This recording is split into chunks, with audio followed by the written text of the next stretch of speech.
Halo teman-teman, pada kesempatan kali ini kita akan membahas sebuah kerentanan yang menarik ya, yaitu OS Command Injection. Nah, bagi teman-teman yang belum tahu, OS Command Injection adalah sebuah kerentanan yang terjadi pada aplikasi web. Sepertinya untuk mobile juga bisa, tergantung. Tapi yang paling sering kita temui adalah di bagian aplikasi web. Nah, buat teman-teman yang belum tahu nih mengenai OS Command Injection, nah secara singkat, kerentanan ini tuh akan mengizinkan seorang penyerang untuk menjalankan perintah Linux atau perintah Windows, tergantung sistem operasinya, yang menjalankan aplikasi tersebut, atau tergantung servernya apa. Entah misal dia menggunakan Linux server, lalu ada aplikasi web yang dijalankan di atas server itu yang rentan terhadap OS Command Injection, maka Command Injection itu akan menjalankan perintah Linux tersebut. Nah, kerentanan ini itu memiliki level impact atau dampak yang sangat tinggi, yaitu hampir 10 sepertinya. High ya, atau critical, yaitu critical. Kenapa? Karena sekali seseorang bisa mendapatkan kerentanan ini, bisa dibilang dia sudah bisa untuk macam-macam di server aplikasi tersebut. Nah, jadi dengan kita mempelajari ini, kita akan lebih sadar dalam mengembangkan aplikasi, bahwa mengembangkan aplikasi itu tidak semudah kita langsung vibe coding, karena banyak kerentanan-kerentanan yang bisa berdampak buruk dalam bisnis. Nah, contohnya misalkan kerentanan OS Command Injection ini. Nah, untuk lebih lanjutnya kita akan coba lihat. Nah, jadi secara singkat ya, semisal nih ada aplikasi dengan URL seperti ini. Di sini ada parameter product ID dan store ID. Nah, yang dimana product ID dan store ID ini adalah sebuah parameter yang akan menyimpan ID dari produk, yang akan menyimpan ID dari mungkin di sini ID bisa dibilang store ini mungkin gudang atau gimana seperti itu, bebas lah. Nah, tetapi di balik layar ada perintah program atau perintah gitu ya yang dijalankan di server, yang dimana ketika kita mengunjungi stock status, dia akan menjalani stock report.pl.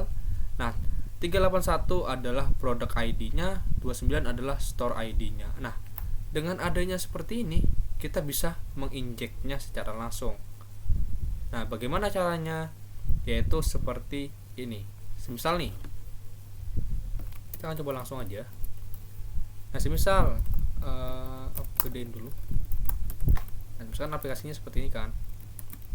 Nah, kita akan coba bisa seperti ini ya. Ini gak bisa, tapi sorry, ini bisa nih. Nah, nih, andai kita jalankan seperti ini, ini bisa menyebabkan kerentanan Command Injection. Mengapa bisa seperti itu? Nah, tadi kan di balik layar dia menjalankan seperti ini. Nah, karena di samping 29 kita tambahin titik koma ls, nah ini akan berarti seperti ini. Titik koma adalah akhir dari sebuah kalimat, mirip seperti tanda titik yang ada pada suatu teks yang mengakhiri suatu kalimat ya. Nah, kalau misalkan titik koma ini adalah tanda yang mengakhiri suatu perintah seperti itu. Nah, jadi dengan adanya titik koma seperti ini, misalkan nih, ini jalan stock report.pl 38129 jalan. Nah, stop sampai sini dapat outputnya. Selanjutnya dia akan menjalankan ls. Nah, ini berbahaya. Kenapa? Benar, ini berjalan, tetapi karena tidak adanya sanitasi input, validasi input, ini akan menyebabkan kerentanan Command Injection. Nah, kita bisa menginjek sebuah perintah di sini. Perintah apapun kita bisa injek di sini. Nah, semisal nih, kita ganti perintahnya seperti ini. Ini adalah perintah cek stok, misalkan ya. Nah, dia akan menjalankan dua perintah sehingga menghasilkan dua output. Ini adalah perintah cek stok, adalah output dari echo. Nah, John Doe adalah output dari who am I.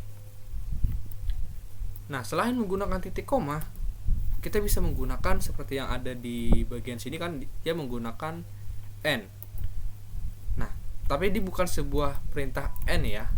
Kalau n itu menggunakan 2 seperti ini. Ini disebut dengan n, tapi ini disebut dengan saya lupa. Yang pasti ini tuh adalah perintah echo ini akan dikirimkan ke latar belakang lalu menjalankan perintah UMI.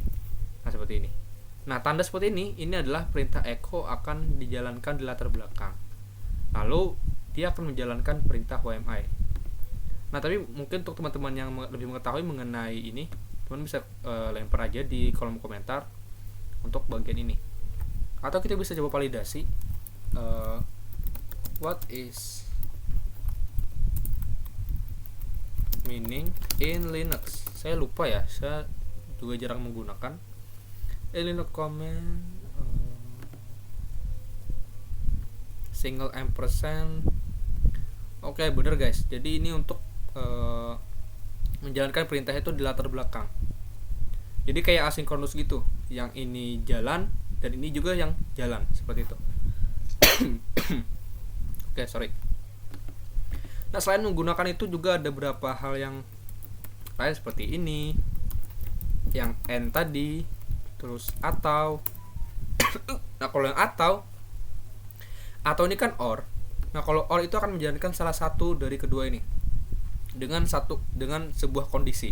Kondisinya adalah ketika ini berjalan dengan baik, maka dia gak akan menjalankan perintah ini. Nah, tapi semisal ini tidak berjalan dengan baik, misalkan kayak gini, dia akan menjalankan perintah ini. Oke. Kita akan coba labnya. Di sini ada labnya kan, nih OS Command Injection Simple Case. Kita akan coba ya yang bagian ini.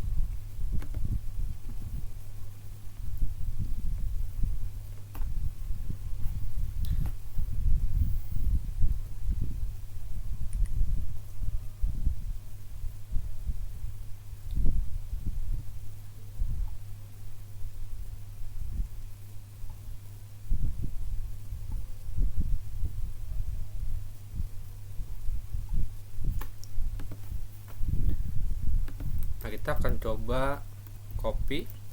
Nah, kita akan coba tempel di book browser. Nah, buat teman-teman yang belum tahu nih mengenai Booksuite. Nah, Booksuite-nya adalah tools wajib untuk teman-teman yang ingin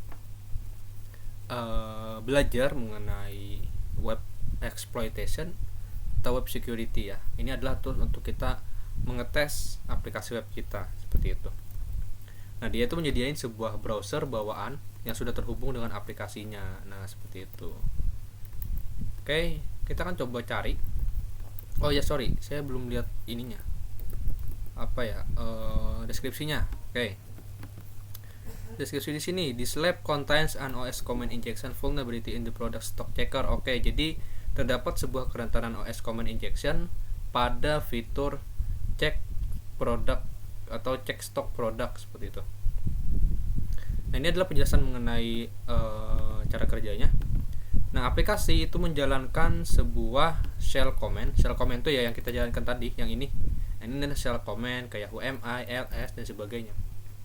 Nah, tetapi dia akan menjalankan sebuah shell command khusus yang berisi user supply product.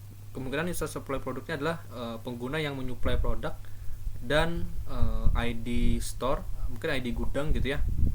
Dan akan mengembalikan sebuah output mentah dari komen tersebut sebagai respons. Nah, untuk menyelesaikan lab ini kita harus mengeksekusi perintah UMI yang akan menampilkan nama dari user saat ini. Nah, seperti yang kita jelaskan sebelumnya kan, kita menggunakan UMI untuk menjalankan untuk menampilkan user saat ini. Nah, karena saat ini saya sedang login sebagai John Doe, maka dia akan menampilkan John Doe. Nah, misalkan nih saya login sebagai root. Nah, harusnya jika kita jalankan UMI maka dia akan menampilkan root. Nah, seperti itu. Nah, tapi untuk kasus ini kemungkinan besar namanya bukan John Doe ataupun root. Entah itu siapa tadi namanya, kita akan coba lihat nanti. Oke, kita coba kita kunjungi websitenya. Kita kunjungi salah satu produk. Nah, di sini ada sebuah fitur untuk mengecek stok. Kemungkinan besar ini adalah fitur yang dimaksud yang rentan itu tadi. Kita coba jalankan. Oke, kita intercept dulu ya, kita cegat dulu requestnya. Jadi setelah kita jalankan ini, kita cegat, lalu kita lihat requestnya. Ini adalah request HTTP. Nah, bentukan HTTP request itu seperti ini.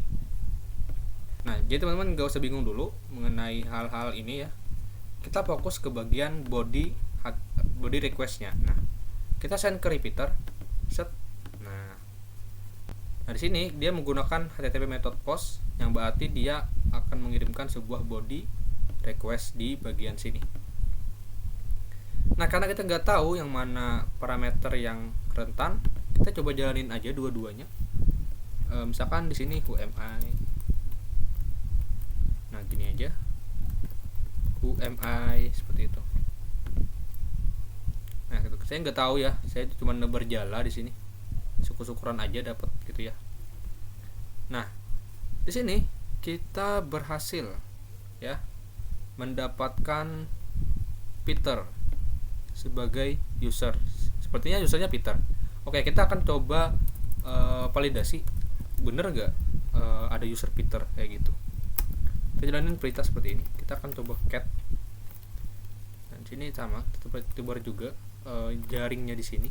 Nah, seperti ini. Harusnya dia nampilin etc password. Oke, karena jalannya sepertinya 2 kali ya. Oh enggak. Oh bener aja deh, ke Bapak. Oke, coba.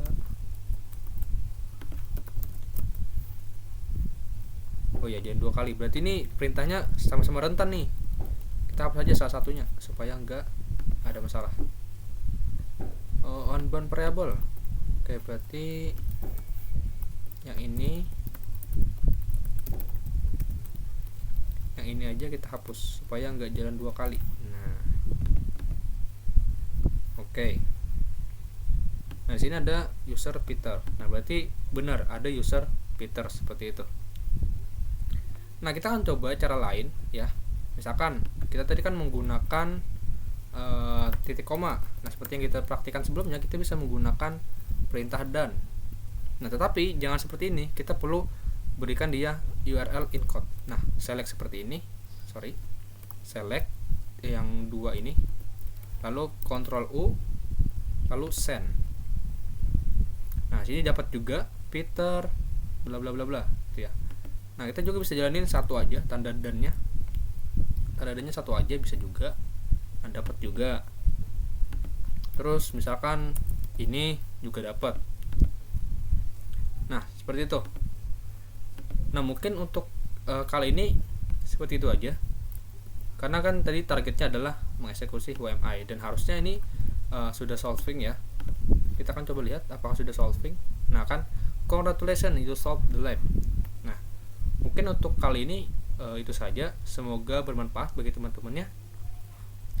Terus misalnya teman-teman bingung dan masih merasa kesulitan, teman-teman bisa ulangi videonya lagi, pahami lagi, atau teman-teman bisa tanya di kolom komentar, atau langsung tanya aja di komunitas Market Exploit. Nah, mungkin untuk itu saja. Terima kasih. Sampai jumpa lagi di video selanjutnya.